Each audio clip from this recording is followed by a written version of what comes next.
કે શિવાની એક રીલના 70,000 રૂપિયા ચાર્જ કરે છે. બરાબર છે. તો એજન્સીએ બ્રાન્ડને કીધું કે શિવાની 70,000 ચાર્જ કરશે, એમાં ઓબ્વિયસલી એજન્સીનું 10-20% જે બી ટર્મ્સ એન્ડ કન્ડિશન્સ એ ના હોય.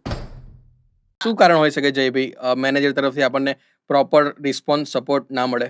એટલે ત્યારે અમને આઈડિયા ન આવ્યો, પણ મને છે ને એવું લાગે છે કે કદાચ એવું બને કે એજન્સી મોટી હોય તો ઘણા બધા ક્રિએટરને એક સાથે મેનેજ કરતી હોય, તો સપોઝ કે બ્રાન્ડે કોન્ટેક્ટ કર્યો કે ભાઈ મારે શિવાની શુક્લાનું પ્રોફાઇલ જોઈએ છે, બરાબર, એજન્સીનો કોન્ટેક્ટ કર્યો, એજન્સીએ એને શિવાનીનું બજેટ આપ્યું કે ભાઈ શિવાની જે છે વોટ એવર અમાઉન્ટ આટલી અમાઉન્ટ લે છે. ધારો કે આપણે માની લઈ કે શિવાની એક રીલના 70,000 રૂપિયા ચાર્જ કરે છે. બરાબર છે. તો એજન્સીએ બ્રાન્ડને કીધું કે શિવાની 70,000 ચાર્જ કરશે, એમાં ઓબ્વિયસલી એજન્સીનું 10-20% જે બી ટર્મ્સ એન્ડ કન્ડિશન્સ એ ના હોય, રાઈટ. તો મને એવું લાગે છે કે શું થાય કે જ્યારે બ્રાન્ડ કાઉન્ટર ઓફર આપે ને કે ભાઈ અમારું બજેટ તો 40 નું જ છે એડનું, 70 નું અમારું બજેટ નથી.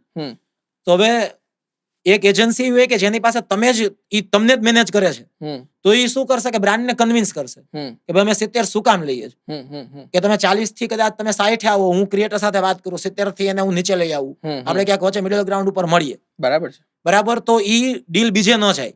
પણ ધારો કે એજન્સી પાસે બીજા એવા 5 ક્રિએટર છે, એક 40 માં કરે છે એડ, 30 માં કરે છે, 20 માં કરે છે, તો એજન્સી તો તરત એમ કહેશે કે એક કામ કરો, તમારું બજેટ 40 નું છે ને, તમારી પાસે બીજા ક્રિએટર છે, એનું એંગેજમેન્ટ બી સારું જ છે, એ 35 માં થઈ જશે. તો એ શું થયું કે જે ઇન્ક્વાયરી તમારા માટે આવી હતી ડાયવર્ટ થઈ ગઈ. એ ડાયવર્ટ થઈ ગઈ.